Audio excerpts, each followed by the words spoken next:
दोस्तों आपको जब भी हिंदी टाइपिंग करनी हो एमएस वर्ड में या आपको टाइपिंग करनी हो आपके ब्राउजर में, तो आपको एक समस्या जरूर आती होगी। एमएस वर्ड के लिए आप अलग फॉन्ट यूज करते हो, जैसे कृतिदेव हो गया, देवलेस हो गया, और ब्राउजर में टाइपिंग करने के लिए आप अलग फॉन्ट यूज करते हो।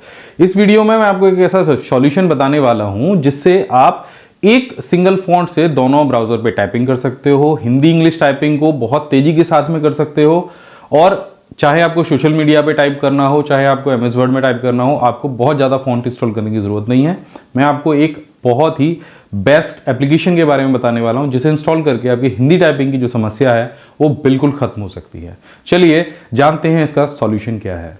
तो चलिए पहले समस्या समझ लेते हैं। समस्या क्या होती है हिंदी टाइपिंग करने में। यहाँ पे आपने कृतिदेव फॉन्ट को इंस्टॉल कर लिया, उसके बाद आपने यहाँ पे टाइपिंग शुरू कर दी। मान लीजिए मैं लिख देता हूँ। अब पहली समस्या तो ये आ गई कि जब एमएस वर्ड में जो सेटिंग्स होते हैं ऑटो करेक्ट वाले वो हिंदी के होते हैं, तो पहला शब्द आपका अक्सर करके कट जाता होगा। श और शाह में बहुत समस्या आती होगी। मान लीजिए मैंने यहाँ पे श लिखा कृतिदेव में, मैं दोबारा इसको सेलेक्ट करता हूँ, तो उसको लिखने में आपको हमेशा परेशानी आएगी। मैं दोबारा टाइप करता हूँ, देखिए इस तरह की समस्याएं अक्सर करके इस फॉन्ट में आती हैं। लेकिन हमारे जो यूज़र्स हैं उनके साथ समस्या क्या है कि उन्होंने टाइपिंग भी कृतिदेव में ही सीखी है, कीबोर्ड लेआउट भी कृतिदेव का ही है। एक समस्या और भी आती है अगर इस फॉन्ट को आप ले जाते हैं इंटरनेट पे। जैसे मान लीजिए मुझे इस फॉन्ट को इंग्लिश में ट्रांसलेट करना है, तब क्या दिक्कत आएगी। तो मैं इंटरनेट पे गया, मैंने यहाँ पे हिंदी भी सेलेक्ट कर लिया और जो कृतिदेव फॉन्ट था उसको पेस्ट किया, तो वो कुछ इस तरह का पेस्ट होता है और आप उसको ट्रांसलेट भी नहीं कर पाएंगे। तो इसका सॉल्यूशन क्या है, आपके पास एक ऐसा फॉन्ट होना चाहिए जिससे आप एमएस वर्ड में भी टाइप कर पाएँ, आप इंटरनेट पे भी टाइप कर पाएँ, आप फेसबुक अगर पोस्ट कर रहे हैं इंटरनेट से तो वहाँ भी आप हिंदी में टाइप कर पाएँ, और उसका कीबोर्ड लेआउट भी कृतिदेव फॉन्ट वाला ही हो। ऐसा ना हो कि ट्रांसलेट वाला हो जिससे आपको टाइप करने में परेशानी हो। तो इसका सॉल्यूशन है माइक्रोसॉफ्ट का इंडिक इनपुट 3। अब ये क्या करेगा, ये आपके सेम इसी कीबोर्ड लेआउट पे वर्क करेगा और आपको चाहे एमएस वर्ड पे टाइप करना हो हिंदी इंग्लिश में बहुत सरल तरीके से आप टाइप कर पाएंगे, और चाहे आपको इंटरनेट पे टाइप करना हो तब भी आप बहुत सरल तरीके से टाइप कर पाएंगे। तो इसके लिए आपको कहाँ पे जाना है, आपको जाना है भाषा इंडिया पे। तो माइक्रोसॉफ्ट ने क्या किया है, भाषा इंडिया का एक पेज बनाया है। यहाँ पे इंडिक एक टूल बनाया है जो सभी ऑपरेटिंग सिस्टम के लिए काम करता है। तो अगर हम बात करें इंडिक 1 की, तो ये काम करेगा विंडोज़ 2000 पर और विंडोज़ एक्सपी पर और विंडोज़ सर्वर 2003 पर। अगर इससे ऊपर का वर्जन है तो इन्होंने यहाँ पे बनाया है इंडिक इनपुट 2 जो कि विंडोज़ 7 पे भी काम करेगा और सर्वर 2008 पे भी काम करेगा। ठीक है, और अगर आपके पास विंडोज़ 7 से ऊपर के ऑपरेटिंग सिस्टम है, जैसे मान लीजिए 10 है, 11 है, विंडोज़ 8 है, तो उसके लिए यहाँ पे इंडिक इनपुट 3 इन्होंने बनाया है। और ये बिल्कुल प्रॉपर ऐसे ही वर्क करता है जैसे आपका फॉन्ट वर्क करता है। अब ये इंस्टॉल कैसे करना है, इंस्टॉल करते समय आपको क्या सावधानियां बरतनी है, विंडोज़ का जो विंडोज़ लैंग्वेज बार होता है वो आपको कैसे एक्टिवेट करना है, वो सब कुछ मैं आगे इस वीडियो में बताने वाला हूँ। तो सबसे पहले आपको ये देखना है कि आपके सिस्टम में ऑपरेटिंग सिस्टम कौन सा है। अगर 10 है तो आपको इंडिक इनपुट 3 लेना है, 7 है फिर भी आपको इंडिक इनपुट 3 लेना है। यहाँ पे 2 ऑपरेटिंग सिस्टम दिए गए हैं। फिलहाल इन्होंने कोई भी चेंजेस नहीं किए हैं, विंडोज़ 8 इन्होंने रख रखा है, लेकिन 10 में भी अच्छे से वर्क करता है। तो यहाँ पे इन्होंने 32 बिट दे रखा है और 64 बिट दे रखा है। सबसे पहले आपको ये चेक करना है कि आपका ऑपरेटिंग सिस्टम का बिट क्या है, मतलब कितने बिट का ऑपरेटिंग सिस्टम है। तो आपको माई पीसी वाला सेक्शन ओपन करना है, यहाँ पे आपको राइट क्लिक करना है और प्रॉपर्टी पे जाना है। जैसे आप प्रॉपर्टी पे जाएंगे तो आपके सामने यहाँ पे सिस्टम टाइप में आपको दिख जाएगी कि आपके सिस्टम की प्रॉपर्टी क्या है। तो ये 64 बिट का ऑपरेटिंग सिस्टम है, तो इसके लिए हमें कौन सा टूल डाउनलोड करना पड़ेगा, ये वाला। तो यहाँ पे आपको जो भी लैंग्वेज का कीबोर्ड लेआउट चाहिए वो आप कर लीजिए। मैं हिंदी के लिए करने वाला हूँ, तो यहाँ पे हिंदी को मैं यहाँ से डाउनलोड करूँगा। तो ये मुश्किल से 10 MB 11 MB का सॉफ्टवेयर है। जिप फाइल आपकी इस तरह से बन जाएगी। आप यहाँ से शो इन फोल्डर करिए, राइट क्लिक करिए और यहाँ से इसको एक्सट्रैक्ट करा लीजिए। इस फोल्डर को ओपन करिए। अब यहाँ पे आप देख रहे हैं ये एक जो है विंडोज़ इंस्टॉल पैकेज आ गया है, इस पर आपको डबल क्लिक करना है। Welcome to Hindi Indic input 3 setup wizard आपके सामने ओपन हो जाएगा। यहाँ से नेक्स्ट करना है।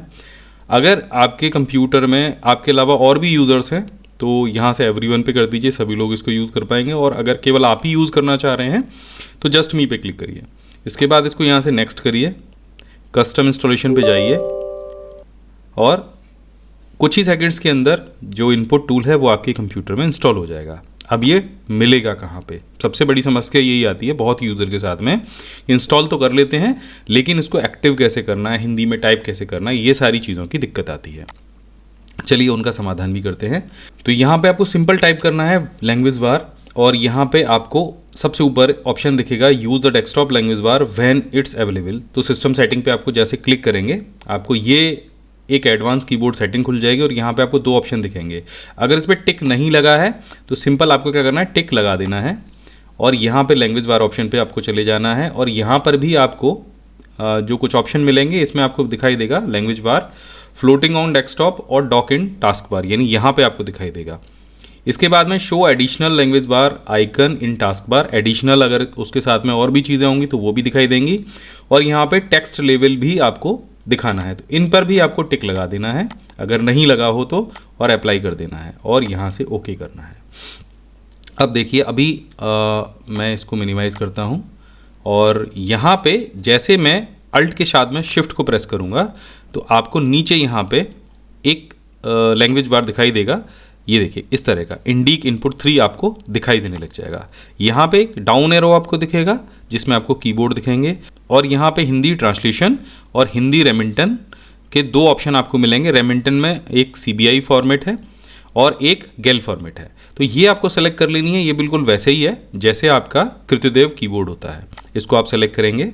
उसके बाद में यहाँ पे MS वर्ड पे आप चले जाएंगे। अगर आपको अभी भी ये नहीं दिख रहा है तो दोबारा से अल्ट शिफ्ट प्रेस करिए, तो आप देखेंगे जैसे आप अल्ट शिफ्ट करेंगे तो यहाँ पे आपको मंगल फॉन्ट दिखने लग जाएगा। MS वर्ड में बहुत लोग जो मंगल फॉन्ट में टाइपिंग चाहते हैं, और आप जैसे अपने फ़ॉन्ट को सिलेक्ट करके टाइप करना शुरू करेंगे तो ये जो टाइपिंग है इस समय हो रही है यूनिकोड में, ठीक है। तो मैं यहाँ पे टाइप कर देता हूँ राम का घर कहाँ है। वैसे ही हमने कुछ रैंडमली एक वर्ड टाइप कर दिया। अब मान लीजिए मुझे इसके बाद में तुरंत से इंग्लिश में टाइपिंग करनी होती तो सिंपल मैं एल्ट के साथ में शिफ्ट को प्रेस करूँगा। अब यहाँ पे इंग्लिश फ़ॉन्ट आ जाएगा। अब जो भी आप टाइप करेंगे वो इंग्लिश में होगा, ठीक है। इसके बाद तुरंत हिंदी में करनी होती तो अल्ट शिफ्ट को प्रेस करिए और फिर से हिंदी में टाइप करना शुरू कर दीजिए। ये फिर से हिंदी में टाइपिंग आ गई। तो इस तरह से जो यूनिकोड फॉन्ट आप डाउनलोड करेंगे हिंदी इनपुट टूल के थ्रू, वहाँ से आप हिंदी और अंग्रेजी में साथ के साथ टाइपिंग करना शुरू कर सकते हैं। और इसकी एक और बढ़िया बात है कि अगर आप चाहें इसको ट्रांसलेट करना इंग्लिश में, ये वाला जो मैंने टाइप किया है इसको आपको इंग्लिश में ट्रांसलेट करना है, इंटरनेट पे ले जाना है, कहीं पे भी ब्राउज़र में कहीं भी टाइप करना है तो सिंपल आपको ब्राउज़र ओपन करना है। अब मान लीजिए गूगल ट्रांसलेट में आप टाइप करना चाह रहे हैं या आपने जो हिंदी में वहाँ लिखा है यहाँ पे आप उसको पेस्ट करना चाह रहे हैं तो आपको यहाँ पे दिखाई देगा। इंडिक इनपुट टूल यहाँ भी काम करेगा। अगर यहाँ पे आप हिंदी में काम करना चाह रहे हैं तो आप यहाँ भी हिंदी में काम कर सकते हैं। तो इससे इतना फ़ायदा है कि चाहे आप MS वर्ड में काम करें, चाहे आप ब्राउज़र में कहीं भी आपको कुछ भी सर्च करना है तो आपको सिर्फ इंडिक इनपुट टूल डालना है।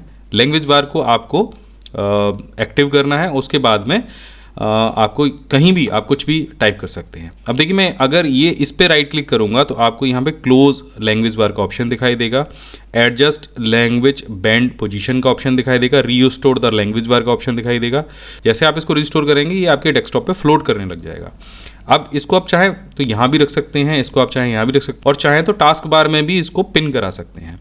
देखिए टास्क बार में पिन कराने का बहुत सरल तरीका है, ऐसे ले जाइए टास्क बार के ऊपर ले जाके छोड़ दीजिए। अब ये टास्क बार में आ गया और जैसे आप इसको शो करेंगे ये आपको ऊपर दिखने लग जाएगा।